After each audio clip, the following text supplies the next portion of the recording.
अस्सलामु अलैकुम रहमतुल्लाहि व बरकातुहू। अज़ीज़ तलबा व तालिबात, आप सबका खुश आमदीद है हमारी यूट्यूब चैनल जेके बॉस फाउंडेशन क्लासेस में। प्यारे बच्चों, आज हम जमात आठवीं जो मैथमेटिक्स का एक पेपर है 2019 का, वो आपको सॉल्व करके दिखाने वाले हैं। प्यारे बच्चों, हमारा मकसद यही है कि इस साल तो हम आपका मैथ्स का सिलेबस नहीं पढ़ा पाए, बट इंशाल्लाह रहमान हम बहुत जल्दी ही कोशिश करेंगे कि आपका सारा सिलेबस जो हो वो कंप्लीट कर पाएँ। बट एग्ज़ाम्स बहुत नज़दीक हैं और हमको भी हमने भी इस चीज़ को मद्देनज़र रखते हुए आज से हम पैटर्न स्टार्ट कर रहे हैं आपके लिए कुछ मॉडल पेपर्स को सॉल्व आउट करने का। और हमारा ये मकसद रहता है कि हम अपनी ओर से आपकी भरपूर जितना भी ऑप्शन हो सके आपकी मदद करें। और उसी चीज़ को आगे बढ़ाते हुए आज हम एक मॉडल पेपर लेकर आए हैं। और ये जो मॉडल पेपर है, ये it's not a model paper, basically ये एक पेपर है जो 2019 में पूछा गया है। और इस पेपर का जो कोड है दैट इज़ एक्चुअली B8-06। और ये MSEZ इस पेपर पे कोड लिखा हुआ है। एंड ये 2019 में आपसे पूछा गया था, ये वाला जो है ये 2019 में आपसे पूछा गया था। और इस क्वेश्चन पेपर के अंदर जो पहले क्वेश्चन पूछे गए हैं वो ऑब्जेक्टिव बेस्ड क्वेश्चन हैं। और क्वेश्चन कुछ इस तरह से है। क्वेश्चन नंबर वन जो है, question number one is like that कि आपसे पूछा गया है कि a raise to the power m divided by a raise to power n is equal to dash dash dash dash. तो प्यारे बच्चों, जैसा कि आपको सबको मालूम है कि अगर हमारे पास बेसिस सेम होती हैं like this a raise to power m divide by a raise to power n, तो हमारे पास एक फार्मूला है इसके लिए एक्सपोनेंट्स का, लॉज ऑफ इनवर्सिस में से। तो वो फार्मूला जो होता है that becomes a raise to power m minus n। जब भी डिवाइड में सेम पावर्स आपके पास होती हैं तो सेम पावर्स होने के लिए आपको क्या काम करना पड़ता है, अगर डिवाइड में दोनों ए सेम है तो आपका ऊपर वाला पावर जो होता है और नीचे वाला पावर जो होता है आपको ए सिर्फ एक लेना होता है और ये दोनों पावर जो होते हैं आपस में सब्ट्रैक्ट हो जाते हैं। तो प्यारे बच्चों, इस तरह से ये पहला पार्ट आपसे पूछा गया था। तो इस डैश में आप लगा सकते हैं A raise to power M minus N. हो सकता है कि इसके बेस पे और सारे भी क्वेश्चन पूछे जाए इन लॉज के बेस पे, तो मैं आपको वो भी बताता चलूँ साथ साथ में। आपके पास इस तरह से भी क्वेश्चन पूछा जा सकता था कि A raise to power M raise to power N ये किसके बराबर हो सकता था। तो आपको इसका आंसर कुछ ऐसे लिखना है A raise to power M N, क्योंकि जब पावर सेम हो डिनोमिनेटर में एक ही आपके पास एक ही बेस में पावर है तो ये दो पावर आपस में ऊपर वाली power raise to the power multiply हो जाती है। ये भी हमारे पास एक लॉ है। आई बात समझ बच्चों? उसके बाद हमारे पास एक और लॉ आता है that is when bases are same powers are added. So that is A into A. अगर इसका पावर m है और इसका पावर n है तो ये हो जाएगा a raise to power m plus n। हो सकता है कि लास्ट ईयर ये वाला क्वेश्चन पूछा गया था, इस साल ये वाले दो क्वेश्चंस में चांसेस बनती हैं आने की। इसके बाद जो नेक्स्ट पार्ट आपसे पूछा गया था, नेक्स्ट पार्ट है part number second. That is part number second कुछ यूं है, पूछा गया है आपसे कि if x plus 9 is equal to -5 then x is equal to. ठीक है बच्चों, तो मैं आपको समझाने की कोशिश करूंगा। ये एक इक्वेशन होती है हमारे पास, x plus 9 is equal to -5। तो प्यारे बच्चों को क्या काम करना है इसमें, ये जो हमारे पास x है, because we have to find the value of x, तो मैं एक काम करूंगा -9 को मैं, ये जो +9 है इसको मैं इस इक्वल टू के उस तरफ ले जाऊंगा। तो प्यारे बच्चों, ये वहां पे जाने के बाद उधर ऑलरेडी माइनस था, ये प्लस भी जाएगा तो ये भी माइनस हो जाएगा। तो ये टोटल में x जो हो जाएगा हमारे पास -14 हो जाएगा।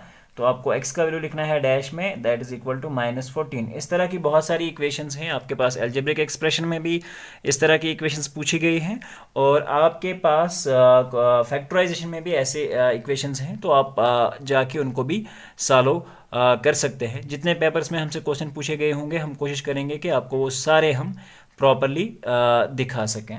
ठीक है बच्चों, इसके बाद एक और क्वेश्चन पूछा गया है कि area of sphere, third part है, क्वेश्चन है area of sphere is equal to 4 times of area of circle. ठीक है, four times the area of, आगे लिखा हुआ है डैश डैश डैश। तो प्यारे बच्चों एरिया ऑफ सेफियर जो होता है वो होता है एक्चुअली इट इज़ 4πr²। ठीक है, ये होता है एरिया ऑफ सेफियर। तो आपको हमें पता है कि 4 टाइम्स अगर हम करेंगे area of circle is exactly equal to πr²। तो 4πr² is equal to 4πr², ये होता है आपके पास एरिया ऑफ सर्कल। आई बात समझ बच्चों? तो ये इसके बराबर हो जाएगा। उसके बाद हमारे पास क्वेश्चन है फोर्थ वाला पार्ट जो है, इसमें पूछा गया है कि the distance from the centre of a regular polygon to the mid point of any side is noon as. ठीक है, यानी कि डिस्टेंस किसी भी सेंटर ऑफ रेगुलर पॉलीगन से लेकर to the mid point of any side of the polygon is noon as. मैं आपको एक पॉलीगन बना के दिखाता हूँ लाइक दिस। हमारे पास एक पॉलीगन है जो कि एक रेगुलर पॉलीगन होता है। Let's take an example of this one. ये एक रेगुलर पॉलीगन है। अगर मैं यहाँ से रेगुलर पॉलीगन के सेंटर से, because it has been saying that the distance from the centre of a regular polygon, यानी कि ये रेगुलर पॉलीगन का सेंटर है और इससे यहाँ तक का ये जो डिस्टेंस होता है to the mid point of any side, ठीक है, ये रेगुलर पॉलीगन के साइड से ये वाला डिस्टेंस जो होता है ये हमेशा आपका कहलाता है एपोथम, APOTHEM। ठीक है बच्चों, इसको एपोथम कहते हैं। पार्ट नंबर 4 है, इसको मैं एक बार लिख लेता हूं कि ये ऐसे हो है, the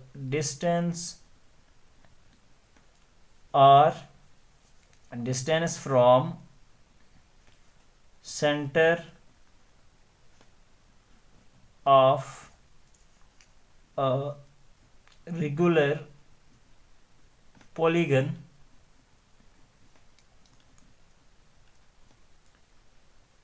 to the midpoint of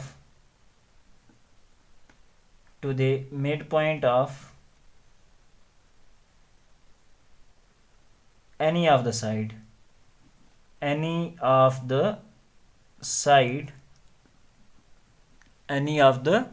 side जो है दैट इज कॉल्ड एज, इसे हम कहते हैं apothem, APOTHEM, that is called as apothem. ये आप याद रखोगे।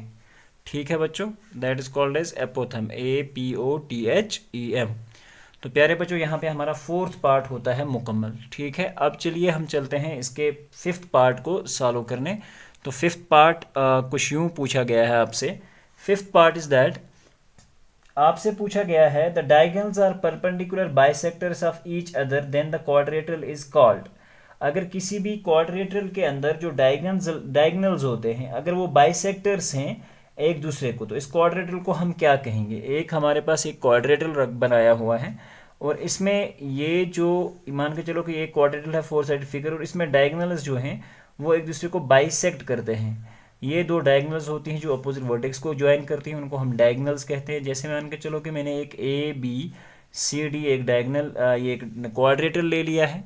ABCD के अंदर आप देख पा रहे होंगे कि दो डायगोनल्स हैं, एक A और एक C है और दूसरी D और एक B डायगोनल है। ये बाइसेक्ट करती हैं। बाइसेक्ट करने का मतलब है कि अपने आप को दो इक्वल पार्ट्स में, यानी कि ये वाला पार्ट जो होगा वो इसके बराबर होगा और ये वाला पार्ट जो होगा वो इसके बराबर होगा। तो ऐसी डायगोनल को हम क्या कहेंगे? So this type of diagonal is called as quadrilateral. ठीक है, this is called as rhombus. ये तो डायगोनल, ये तो क्वाड्रेटरल आ रही है और हमको पता है कि क्वाड्रेटरल एक्चुअली होता है एक 4 साइडेड फिगर। इसमें हमारी रेक्टेंगल भी आती है, इसमें हमारी, तो मौजून आंसर जो है इसका वो रहेगा हमारे पास रॉम्बस। ठीक है, उसके बाद यहाँ तक हमारे जो ऑब्जेक्टिव टाइप क्वेश्चंस हैं ये फिनिश आउट होते हैं। उसके बाद आता है हमारे पास option very short answer type questions का। ठीक है, ये पूछा गया है एज क्वेश्चन नंबर 2 में। ऑब्जेक्टिव के बाद क्वेश्चन नंबर 2 में ये पूछा गया है। क्वेश्चन है हमारे पास पहला ही, convert the ratio 2:3 to percentage. आपको एक रेशियो जो है दैट इज द रेशियो 2:3, ठीक है, इसको आपको कन्वर्ट करना है। You need to convert it to percentage. ये रेशियो को आपको परसेंटेज में कन्वर्ट करना है, रेशियो टू परसेंटेज। सिंपल सी एक ट्रिक बताता हूँ, ये आपको याद रखनी पड़ेगी। ये 2:3 है, तो जब भी रेशियो को हम कन्वर्ट करते हैं किसी भी फ्रैक्शन में, we divide it like this. Ratio की जगह हम डिवाइड ले लेते हैं, परसेंटेज में कन्वर्ट करने के लिए मल्टीप्लाई इट बाय 100, तो you will get 200 divided by 3। Further it can be written as, अगर इसको मैं डिवाइड करता हूँ तो 3 इंटू 66 करूँगा मैं, so it will exactly become like this 66 into 2/3 of percent. In percent you can write it like this. वो कैसे होगा मैं आपको बताता हूँ। 3 यहाँ पे 200 को अगर हम डिवाइड में रखेंगे तो 3 6 18, यहाँ से 2 आएगा और यहाँ से 0। सिंपल सा एक लॉजिक समझाने की कोशिश कर रहा हूँ। 3 6 अगेन 18, तो यहाँ पे हमारे पास फिर से 2 बचा। तो देखो 66 जो हमारे पास क्वोशिएंट आ रहा है, और ये रिमाइंडर को मैंने ऊपर रखा है और डिवाइड मैंने 3 से किया है। सो इस तरह से आप एक मिक्सड फ्रैक्शन बनाकर आप इसका आंसर लिख सकते हैं। तो क्वेश्चन था हमें कन्वर्ट करना था रेशियो किसके अंदर, परसेंटेज के अंदर। आई बात समझ बच्चों? यहाँ तक आई होप कि आपको ये क्लियर होगा। और अगर कहीं से भी कोई प्रॉब्लम आ जाती है तो please do write to me, I will try to make it more convenient for you. I think अगर आपको इस वीडियो में किसी तरह की भी कोई प्रॉब्लम होती है तो please write to us, we will try to make focus कि हम आपके सारे पार्ट्स बहुत अच्छे से सॉल्व आउट कर सकें। उसके बाद क्वेश्चन नंबर 2 के बाद है question number 3, right all types of triangles. ठीक है, इसका जो क्वेश्चन नंबर 3 पूछा गया है, right all types of triangles, right all types of triangles, all types of triangles, सारे टाइप्स के हमें ट्राइंगल्स को लिखना है। ठीक है बच्चों, तो इसका जो आंसर होगा वो हमारे पास पहला ट्रायंगल अगर मैं मान के चलूँ तो वो इक्विलेटरल ट्रायंगल होगा। इक्विलेटरल ट्रायंगल एक ऐसा ट्रायंगल होता है जिसके सारे साइड्स जो होते हैं वो इक्वल होते हैं, इक्विलेटरल ट्रायंगल। दूसरा जो है हमारे पास आइसोसेलेस ट्रायंगल होता है। ठीक है बच्चों, आइसोसेलेस ट्रायंगल जिसमें 2 साइड्स इक्वल होते हैं और एक अनइक्वल साइड होता है। तीसरा जो होता है हमारे पास स्केलीन ट्रायंगल होता है, इसमें तीनों साइड्स जो होते हैं हमारे पास डिफरेंट होते हैं। आई बात समझ बच्चों? शाबाश। उसके बाद on the base of angles की अगर हम बात करें तो राइट एंगल ट्रायंगल हमारे पास 4th वाला एंगल होगा। राइट एंगल ट्रायंगल एक ऐसा ट्रायंगल होता है जिसके अंदर आपको पता होना चाहिए कि एक एंगल आपका 90 होता है। ठीक है बच्चों, उसके बाद 5th वाला पार्ट जो है, 5th जो आएगा वो आएगा एक्यूट एंगल ट्रायंगल। तो एक्यूट एंगल ट्रायंगल जो होगा ACUT, एक्यूट एंगल्ड ट्रायंगल।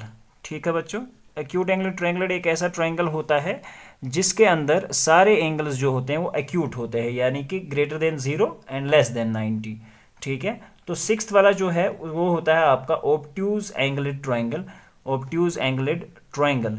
तो प्यारे बच्चों, इसमें एक एंगल आपका ऑब्ट्यूज होता है यानी कि ग्रेटर देन 90 होता है, और बाकी जो एंगल्स होते हैं वो एक्यूट होते हैं, क्योंकि ये पॉसिबिलिटी नहीं है कि एक एंगल में 2 ऑब्ट्यूज हो सके, क्योंकि वो 180 से ऊपर हो जाएंगे।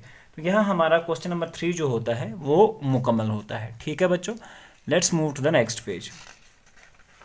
नेक्स्ट पेज में हम क्या काम करेंगे बच्चों? नेक्स्ट पेज के ऊपर अब हम चलेंगे क्वेश्चन नंबर 4 की जानिब।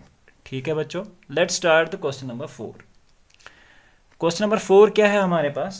क्वेश्चन नंबर 4 सेज दैट कि find a plus b whole square. ठीक है, आपको a plus B whole square जो है ये बताना है कि ये किसके बराबर होता है, और ये जो होता है ये a प्लस बी का होल स्क्वायर ये होता है a square plus B square plus 2ab। आई बात समझ? ये है हमारा क्वेश्चन नंबर 4। और इसका जो सेकंड पार्ट पूछा गया, this is the first part, और इसका सेकंड पार्ट आपसे पूछा गया है define the volume of an object. Define volume of an object, define volume of N object. एक ऑब्जेक्ट का आपको वॉल्यूम बताना है। ठीक है बच्चों, वॉल्यूम क्या होता है? इसको हम सिंपल डिफिनेशन लिखेंगे, अमाउंट ऑफ, ठीक है, amount of space occupied by an object, space, ठीक है, ऑक्यूपाइड बाय एन ऑब्जेक्ट। एक ऑब्जेक्ट कितनी स्पेस लेता है ये उसका वॉल्यूम कहलाता है, amount of space occupied by an object. आई बात समझ बच्चों? शाबाश। उसके बाद हमारे पास जो क्वेश्चन है that is our question number 5. ठीक है बच्चों, what is that question number 5? Let me tell this one. Okay, question number 5 is, आपसे पूछा गया है कि what is the perimeter of the given figure, और आपसे पूछा गया है what is perimeter of given figure. What is the perimeter of given figure? और जो फिगर आपके पास दे रखी है वो कुछ यूं है, इस तरह की एक फिगर बनाई हुई है, ये एक फिगर है और इसका एक साइड 8 सेंटीमीटर है और ये साइड भी इसका 8 सेंटीमीटर है। इस तरह से दो साइड्स हमारे पास मेंशन कर रखे हैं।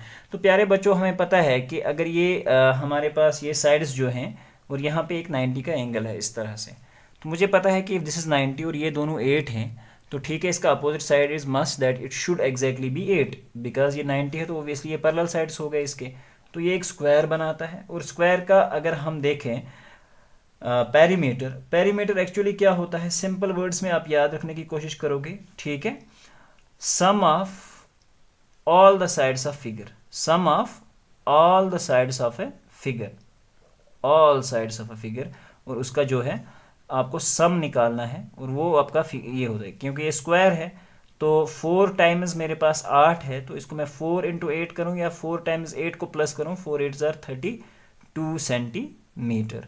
तो ये इसका आपका आंसर हो जाएगा। आई बात समझ बच्चों? Let's move to the next topic. और नेक्स्ट में आपसे पूछा गया है कि this is actually a figure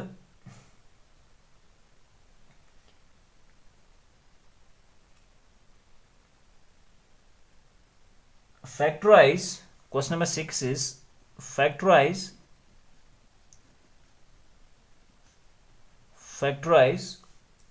16x raised to power 5 minus 144 x cube। ठीक है बच्चों, ये है हमारे पास question 16x raised power 5 minus 144 raised power x cube. तो प्यारे बच्चों, मुझे यहाँ थोड़ा सा समझने की कोशिश करनी होगी इस चीज़ को। पहले मुझे देखना होगा कि 16 और 144 क्या ये आपस में डिवाइड करते हैं, यानी कि क्या हम इनमें से कोई चीज़ कॉमन ले पाएंगे यहाँ पे या नहीं ले पाएंगे। तो after finding it, if 144 is divisible by this, तो मैं ये देख पा रहा हूँ कि 144 इज एग्जैक्टली डिविजिबल बाय 16। ठीक है, तो मैं यहाँ पे करता हूँ, आपको आइडिया हो जाएगा। That is 144 divide by 16, it is exactly, अगर इसको मैं डिवाइड करने की कोशिश करूँ तो दिस इज़ 144, तो ये हो जाएगा आपका 9 6 जार 54, 5 कैरी, और 9 1 जार 9 एंड 5 इज़ 14, तो ये 9 से डिवाइड हो पा रहा है। ठीक है, तो इसका मतलब ये हुआ कि यहाँ अगर ये 16 है तो इसको मैं 16 को एक काम कर सकता हूँ, यहाँ से 9 के कॉमन में ले सकता हूँ। वहाँ मेरे पास ऑलरेडी एक्स क्यूब है तो मैं एक एक्स क्यूब बाहर रखता हूँ, क्योंकि यहाँ एक्स रेज़्ड पावर 5 था, तो एक एक्स स्क्वायर को मैं अंदर रखता हूँ और माइनस यहाँ पे 9, और यहाँ पे ऑलरेडी मैं रखूँगा 9 के साथ कुछ भी नहीं, क्योंकि एक्स क्यूब ऑलरेडी बाहर है। तो मल्टीप्लाई जैसे हम करेंगे 16 X cube into x square, वो आ जाएगा 16 एक्स रेज़्ड पावर 5, और 16 इंटू 9 आ जाएगा आपके पास 14, एक्स क्यूब ऑलरेडी बाहर है तो मल्टीप्लाई हो जाएगा, तो you will get x cube. तो आपके पास एक ऑप्शन बन के आ गया एक्स स्क्वायर माइनस 9। तो हम क्या करेंगे, further I can write it as X cube, और यहाँ पे मैं क्या काम करूँगा, एक्स स्क्वायर माइनस 3 स्क्वायर, ऐसे इसको लिख सकता हूँ मैं, बिकॉज 3 3 आर अगेन 9, तो ये हमारा 9 हो जाएगा। फर्दर हम क्या काम करेंगे, इसमें एक स्टेप हमारा और बचता है, we will write it as 16 X cube into A square minus B square. हमारे पास एक फार्मूला आता है A square minus B square, ये होता है बराबर A plus B into A minus B. ठीक है बच्चों, तो मैं इसी के हिसाब से अगर देखूं तो मेरा ए जो है वो एक्स हो जाएगा, तो ये मैं करूँगा एक्स प्लस 3, और बी मेरा 3 है इंटू एक्स माइनस 3, तो ये हमारे पास इसकी जो फर्दर फॉर्मेशन है वो बन के आ रही है। आई बात समझ बच्चों? तो यहाँ ये क्वेश्चन नंबर 6 भी हमारा मुकम्मल होता है। इसमें टोटल 11 क्वेश्चन हैं और वो हम बहुत जल्दी ही फिनिश करने वाले हैं। आप देखते रहें, बस बने रहें, वीडियो को पूरा देखें ताकि आपको आइडिया हो जाए कि किस तरह से पेपर एग्ज़ाम में पूछा जाता है। और इसको कैसे आपको सॉल्व करना होता है। क्वेश्चन नंबर 6 किया है हमने। अब है एक क्वेश्चन नंबर 7। क्वेश्चन नंबर 7 कुछ यूं पूछा गया है और इसका जो अर्थ है वो कुछ इस तरह से है। क्वेश्चन है हमारे पास divide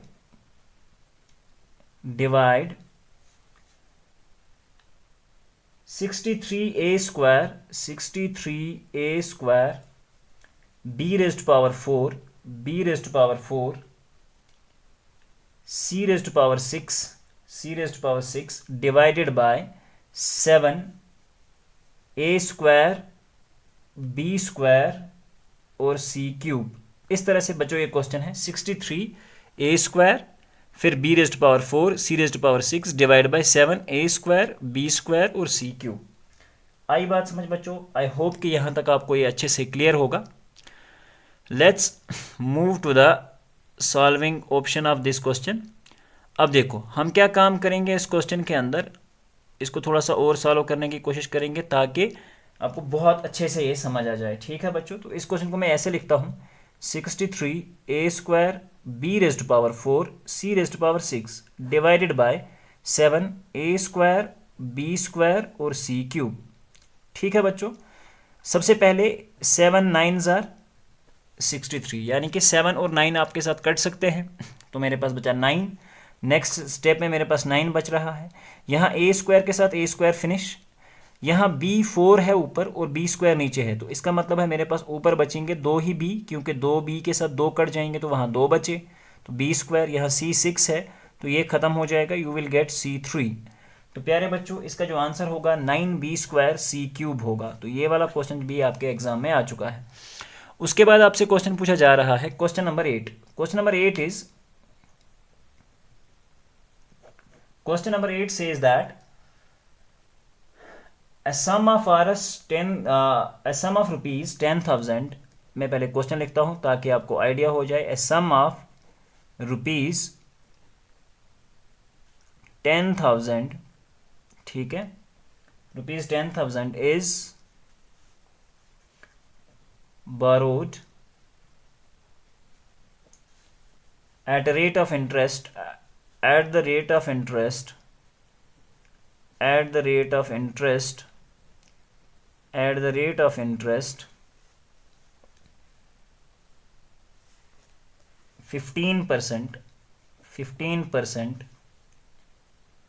per annum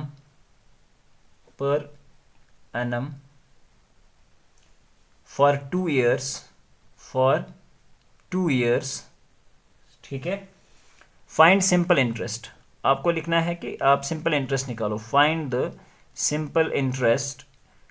simple interest हमको निकालना है। Simple interest on this sum and amount to be paid after 2 years,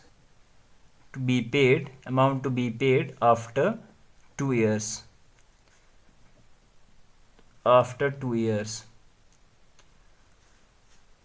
question number ये जो है ये हमारा सिंपल इंटरेस्ट और कंपाउंड इंटरेस्ट में से पूछा गया है। बड़ा ही आसान क्वेश्चन है। इसमें देखो जो हमारा प्रिंसिपल अमाउंट है, क्वेश्चन बता रहा है कि आपसे एक सम ऑफ रुपीज़ 10,000 लिए गए हैं बैंक से, at the rate of interest जो है वो 15% है पर एनम, यानी कि हर साल 15% का इंटरेस्ट लगेगा और वो सिंपल इंटरेस्ट लगेगा। 2 साल के बाद आपको कितना अमाउंट देना है और कितना इंटरेस्ट अमाउंट जमा होगा वो आप बताना है। तो प्यारे बच्चों प्रिंसिपल ऑफ इंटरेस्ट जो है P, वो किसके बराबर है? यहाँ पे आप देख रहे हो हमारा जो प्रिंसिपल है, प्रिंसिपल इज रुपीज़ 10,000, ठीक है बच्चों। रेट ऑफ इंटरेस्ट को हम R से डिनोट करते हैं और वो है हमारे पास 15, और टाइम जो है वो है 2 years, ठीक है बच्चों। तो हमारे पास सिंपल इंटरेस्ट का फार्मूला क्या है आप सबको याद होना चाहिए, that is exactly P into R into T, ठीक है। तो P into R into T divided by 100, ये इसका फार्मूला होता है। Actually rate is represented in 100, rate को हम रिप्रेजेंट करते हैं 100 में, बिकॉज ये परसेंट में होती है, तो डिवाइडेड बाय 100। मैंने आपको एक क्वेश्चन बताया भी था कि जब किसी भी फ्रैक्शन को हम कन्वर्ट करते हैं परसेंटेज के अंदर तो मल्टीप्लाई बाय 100, और अगर किसी नॉर्मल नंबर को परसेंटेज में से हटाना पड़ेगा तो देन डिवाइड बाय 100। तो यही वाला रूल होता है P into R into T. तो अब मैं तीनों चीज़ों को आपस में मल्टीप्लाई करके देखता हूँ। प्रिंसिपल अमाउंट हमारे पास 10,000 है, इंटू अगर हम 15 करेंगे और इंटू हम अगर 2 ईयर्स करेंगे और डिवाइड बाय 100 करेंगे तो ये 100 और ये वाला 0 कैंसिल हो जाएगा। 100 इंटू 15 इज़ 1500 और 1500 इंटू 2 विल बिकम टोटल 3000। आई बात समझ बच्चों? ये 3000 जो है ये 2 साल के लिए इसको इंटरेस्ट लगेगा। ठीक है बच्चों, इंटरेस्ट बैंक को देना पड़ेगा। This is the interest amount. अब हम क्या काम करेंगे बच्चों, इंटरेस्ट तो इसको देना पड़ेगा, लेकिन अब टोटल अमाउंट, एक तो इसको वो 10,000 बैंक को चुकाने पड़ेंगे वापस जिससे लिए हैं, चाहे बैंक से लिए हैं, एक तो ये 10,000 और प्लस ये 3,000 रुपीज़ इसको एक्स्ट्रा देने पड़ेंगे।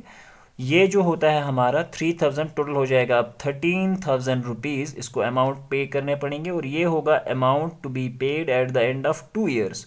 Amount to be paid at the end of 2 years, at the end of 2 years, end of 2 years जो है ये है अमाउंट इसका। आई बात समझ बच्चों? बहुत आसान सा क्वेश्चन है। अब क्या करेंगे हम काम, let's move to the question number 9। ठीक है बच्चों, क्वेश्चन नंबर 9 क्या है, वापस आते हैं हम क्वेश्चन नंबर 9 की तरफ। क्वेश्चन नंबर 9 हमसे पूछा जा रहा है, क्वेश्चन नंबर 9 इज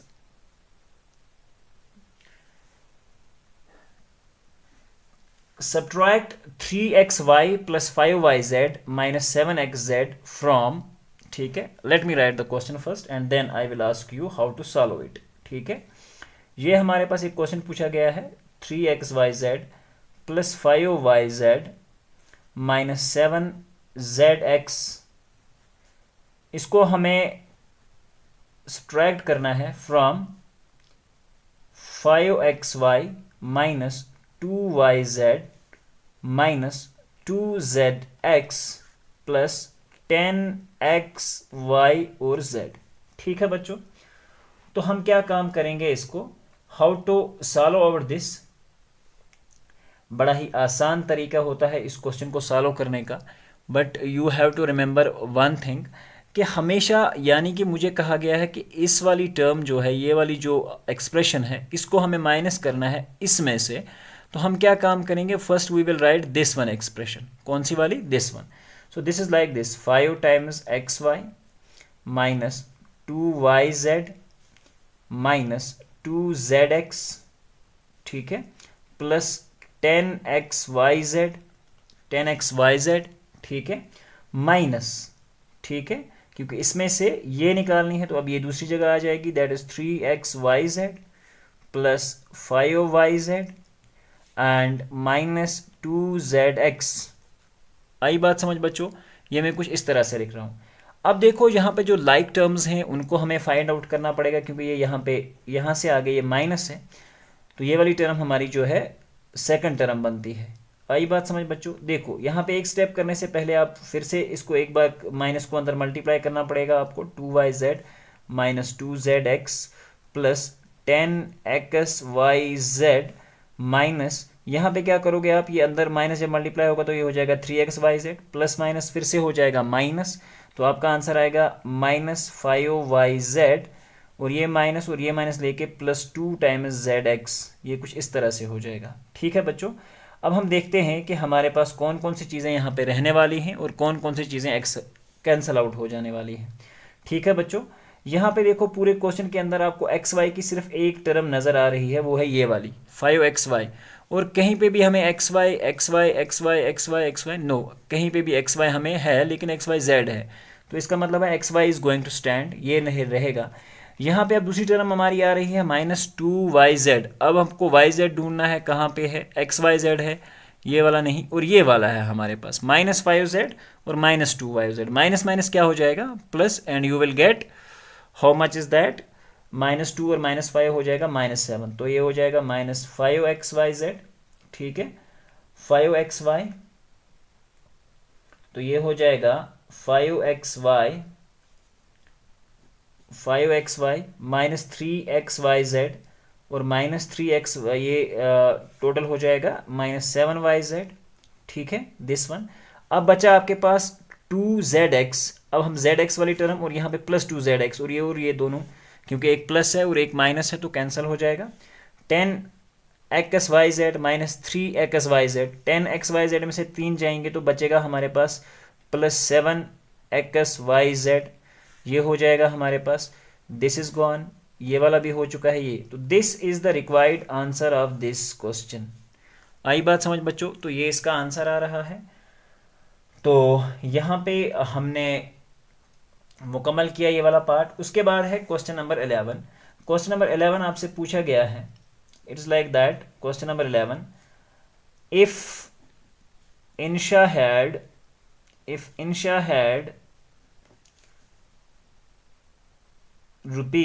₹600, अगर उसके पास 600 रुपीज हैं, left after spending 75% of her money,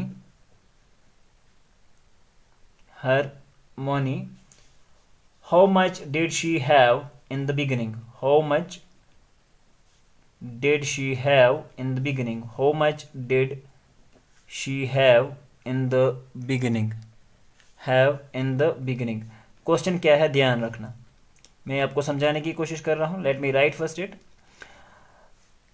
यहां पे आपको देखना है कि इंशा के पास 600 रुपीज बच जाते हैं आफ्टर स्पेंडिंग 75% ऑफ, जितना उसके पास अमाउंट था उसका 75% खर्च करने के बाद इंशा के पास बचते हैं 600 रुपीज। कितने? 600 रुपीज।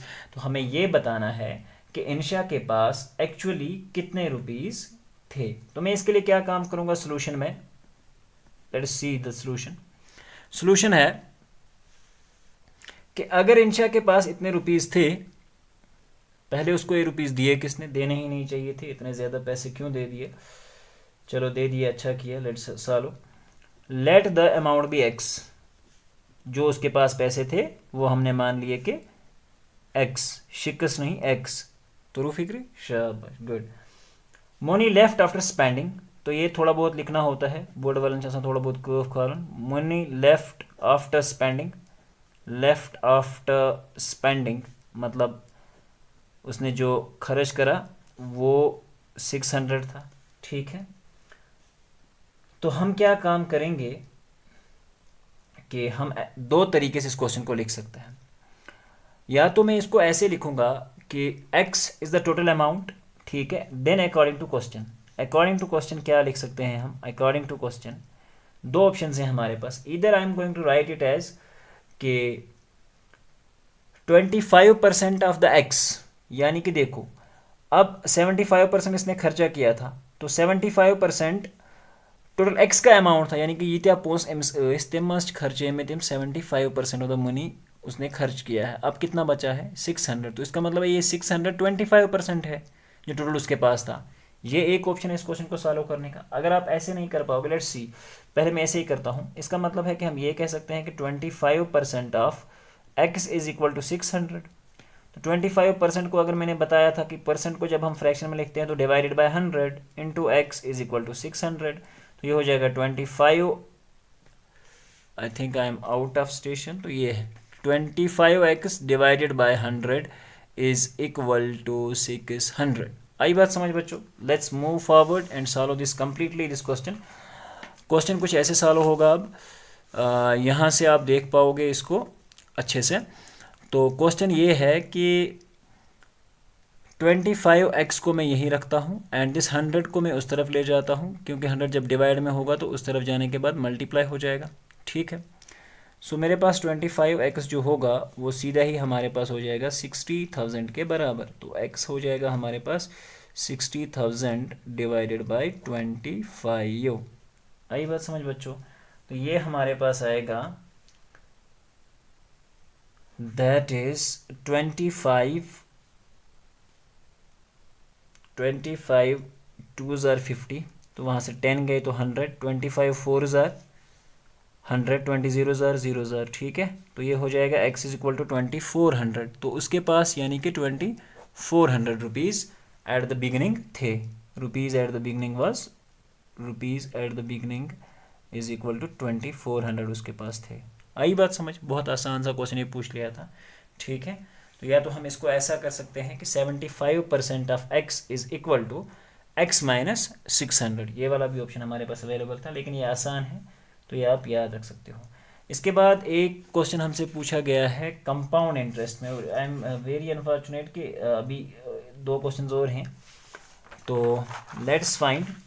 क्वेश्चन है हमारे पास कि ये लॉन्ग आंसर टाइप में, इसमें आर का ऑप्शन दिया होता है आपके पास, ये याद रखना कि आप के पास ये लक का सिचुएशन होता है, और इसमें आर पूछा गया है। फाइंड द कंपाउंड इंटरेस्ट के ऊपर एक क्वेश्चन पूछा गया है, ध्यान रखना। कंपाउंड इंटरेस्ट पे क्वेश्चन ये 12वें का आर पार्ट है 10वें क्वेश्चन का। आर में क्या पूछा गया है आपसे? फाइंड द कंपाउंड इंटरेस्ट, ठीक है, ऑन मैं अब क्वेश्चन आधा ही लिखूंगा, ऑन 12,600, ठीक है, फॉर 2 ईयर्स, फॉर 2 ईयर्स के लिए निकालना है। और रेट ऑफ इंटरेस्ट जो है हमारे पास वो दी हुई है 10%। कितनी? 10%।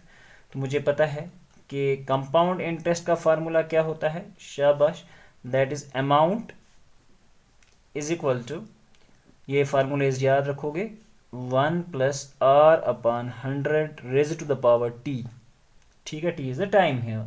सो अमाउंट जो होगी मेरे पास सारी वो होगी लाइक, ये पी हमारा है 12,600 इंटू 1 प्लस आर दिया हुआ है हमारे पास 10%, तो ये 10 अपॉन 100 इंटू टाइम जो है, टाइम हमारे पास दिया हुआ है 2 ईयर्स। तो हम ए इज इक्वल टू 12,600 प्लस यहाँ पे क्या काम हम कर सकते हैं, ये देखो ये डिवाइड में है तो एक के साथ एक गया, तो यहाँ 1 plus 1 upon 10 raise to power 2, ठीक है। तो let's solve out this further and find out the real solution of this question. तो ये हमारे पास हो जाएगा 12,600, 10 1 सा 10 क्रॉस मल्टीप्लाई करूंगा मैं यहाँ पे, और ये 1 हो जाएगा, तो this will become 11/10 whole square, ठीक है। तो ये हो जाएगा 12,600 इंटू 11/10 इंटू 11/10, इसको मैंने 2 बार मल्टीप्लाई कर दिया, तो ये 0 से ये 0 ख़त्म, ये 0 से ये 0 ख़त्म, तो 126 इंटू 11 इंटू 11, ठीक है। तो ये जो अमाउंट आपके पास बन के आ रहा है, इट इज़ अराउंड 15246, मैंने कैलकुलेट किया है इसको, यू कैन कैलकुलेट इट। तो ये हमारे पास अमाउंट बनता है टोटल आफ्टर पेड, कितना है, 2 साल के बाद। तो इसका मतलब है कि कंपाउंड इंटरेस्ट हमें देखना पड़ेगा कि टोटल कितना इसको देना पड़ेगा। तो ये है 15246 माइनस कितना था टोटल, पहले इसने अमाउंट लिया हुआ था 12,600, तो टोटल इसको जो 2 साल के बाद कंपाउंड इंटरेस्ट पे करना पड़ता है 2646, ठीक है। तो ये इसका अमाउंट रहेगा after to be paid after 2 years. आई बात समझ बच्चों?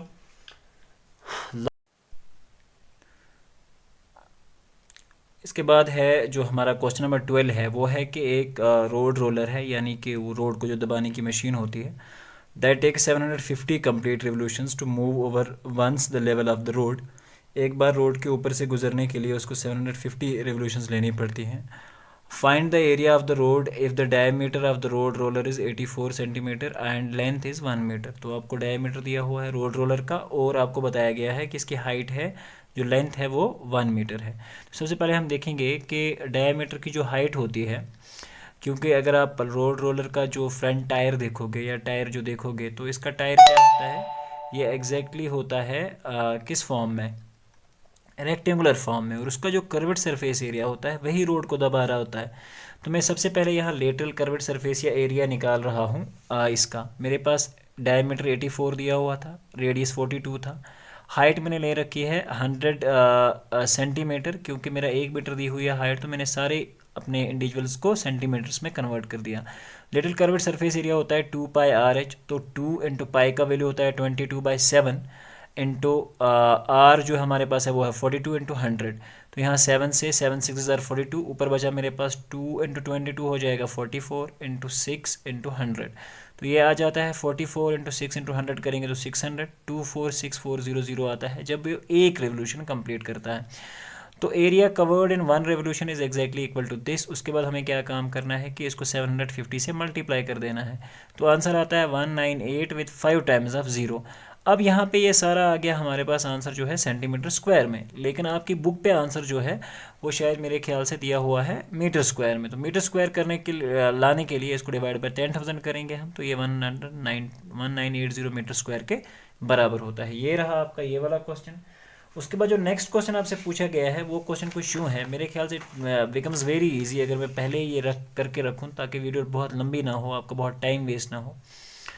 तो इसका जो आर क्वेश्चन है वो कुछ यूँ पूछा गया है कि एक रेक्टेंगुलर पीस है और इसका लेंथ जो है 11 सेंटीमीटर है और ये 4 सेंटीमीटर हाइट है। आपको इसको फोल्ड करना है ताकि ये ओवरलैप ना करे। To make a cylinder of height 4 centimetre find the volume of that cylinder. मान के चलो ये मेरे पास एक रेक्टेंगुलर शीट है, आपको दिख रही है, मुझे इसको ऐसे फोल्ड करना है, ठीक है, इस तरह से, ताकि ये ओवरलैप ना हो जाए, ठीक है। तो अब अगर ऊपर से इसको मैं आपको दिखाऊं तो ये बिल्कुल एक सिलेंडर की शेप बना रहा होता है, देख लो, ये ऊपर से एक सिलेंडर की शेप जो है वो बना रहा होता है। It becomes a cylinder like this. लेकिन हमें ओवरलैप नहीं करना है, आप देख रहे हो ना मैं यहाँ ओवरलैप कर रहा हूँ एक दूसरे के ऊपर, this is called as overlap, इसको ओवरलैप कहते हैं। हमें एक दूसरे के ऊपर इसको चढ़ाना नहीं है, हमें इसको बराबर ऐसे रखना है। मान के चलो कि इस था और इस पर बराबर कून और कून जोड़ के एक सिलेंडर बनाना है, ठीक है। तो इस तरह से हमें क्वेश्चन पूछा गया है, टेम्परेचर बनाइए, उसके बाद find the volume of the cylinder, उसके बाद आप इसका वॉल्यूम निकालो। तो हाइट हमें पता है कि वॉल्यूम के लिए हमें फार्मूला चाहिए होता है 2πr/h। एच मुझे पता है कि हाइट तो ऑलरेडी इसमें 4 सेंटीमीटर, ये तो लेंथ थी। ये लेंथ अगर आप देखोगे ना, रेक्टेंगल की जो लेंथ होती है ये जब ये बनाती है तो ये लेंथ जो कन्वर्ट हो गई ये किस में कन्वर्ट हो गई, तो ये तो सर्कमफ्रेंस आ गई ना सर्कल की, तो ये सर्कमफ्रेंस बन जाती है। सर्कमफ्रेंस किसके बराबर होती है, 2πr के बराबर, that is equal to 11। 2 × 22/7 × r is equal to 11। r को मैंने यहीं रखा, पहले मैंने 7 को उधर लिया तो 11 वहाँ पे था ऑलरेडी, 7 उधर मल्टीप्लाई हो जाएगा। दूसरी बात मैंने क्या काम करा कि r जो है r को यहीं रखा फिर से, 2 × 22 दोनों मल्टीप्लाई में तो दोनों यहाँ डिवाइड हो जाएंगे और this further become 77 divide by 44। Answer आ जाता है मेरे पास सीधा ही 7/4 सेंटीमीटर। तो वॉल्यूम ऑफ सिलेंडर होता है πr²h, ठीक है। तो पाई की जगह 22/7, r² 7/4 का whole square into h is 4, 22 × 7 × 4, ठीक है। क्योंकि यहाँ पे देखोगे 7 के साथ 2 7 स्क्वायर था तो एक 7 कैंसिल हो गया, डिनोमिनेटर में 4 2 बार है, 4 स्क्वायर है तो इसलिए 4 × 4 11 है, तो यहाँ 4 से 4 फिर से कैंसिल, 22 × 7 डिवाइड बाय 4। तो 22 × 7 हमारे पास हो जाता है 154/4। तो 4 3 ज़ार 18, 4 3 ज़ार 12, यहाँ से 3 आगे जाएंगे तो ये बनाएगा 34, 4 8 ज़ार 32, वहाँ से 2 जाएंगे तो 38 और 0 पॉइंट हमने ले लिया तो 5, तो 2 के बाद 0 आ जाएगा, तो यहाँ पे हो जाएगा हमारे पास सीधा ही 4 5 ज़ार 20, दिस बिकम्स 35.8 सेंटीमीटर क्यूब। आई बात समझ, क्योंकि ये वॉल्यूम है और वॉल्यूम हमेशा क्यूब में निकलता है। तो प्यारे बच्चों ये हमारे पास सेट कंप्लीट होता है एक। कल आपको मैं एक और मॉडल पेपर भी ऐसे ही सॉल्व करके दिखाऊंगा। इस तरह से हम साइंस के भी कुछ पेपर सॉल्व करेंगे और इंशाल्लाह रहमान मॉडल पेपर भी आपके साथ डिस्कस करूंगा और कुछ गेस्ट के लिए क्वेश्चंस भी आपको प्रोवाइड करूंगा ताकि आपका एग्ज़ाम बहुत अच्छे से जाए और नेक्स्ट ईयर इंशाल्लाह आपको चैनल से सारे क्वेश्चंस आंसर्स जो हैं वो जल्दी ही पढ़ाए जाएंगे इंशाल्लाह। स्टे ब्लेस्ड और बहुत मेहनत से पढ़ो। रात के 3 बज चुके हैं और मैं आपके लिए वीडियो बना रहा हूँ, बट ये पैशन है about teaching, nothing more than that, ठीक है। तो प्यारे बच्चों बने रहें चैनल पे और चैनल को सब्सक्राइब करते रहें और अपने दोस्तों में शेयर करते रहें। मिलेंगे इंशाल्लाह अगले पार्ट में, तब तक के लिए अल्लाह हाफिज़ होने के बाद।